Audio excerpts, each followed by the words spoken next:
Before we begin, understand this. Part 6 is where the story stops being subtle. If you're following this series, you need to be subscribed to Affexio. Because from this point on, every part builds pressure instead of curiosity.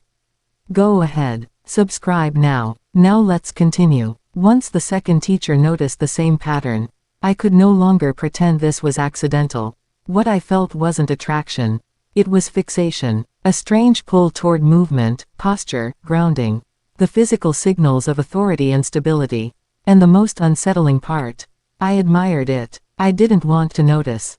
I didn't want my attention to lock onto the way teachers moved, stood, or commanded space without speaking.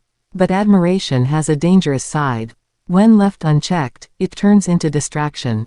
And distraction, when repeated, becomes visible. This time, she didn't hint. After class, the first teacher spoke plainly. "You're not distracted because you lack focus," she said. "You're distracted because you admire control." I stayed silent. She continued. "You're drawn to grounded authority, posture, stillness, confidence." Then she looked directly at me. But admiration becomes a problem when it replaces intention. That sentence landed harder than any correction before. She took a step back, physically. "That's why this stays professional," she said calmly. "Because my role isn't to be observed. It's to teach you how not to be ruled by observation." She paused. "This ends here, or it becomes something you regret." There was no threat in her voice.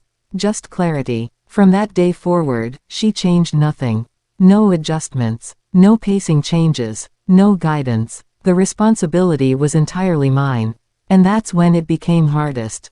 Because discipline is easy when someone helps you. It's brutal when no one does. 1 week passed. Then another. I didn't look away anymore. I didn't fixate. I stayed present. And one day, as I passed her desk, she said quietly, "Good. Now you're learning." That was it. No praise. No acknowledgement beyond that. And somehow, that meant everything.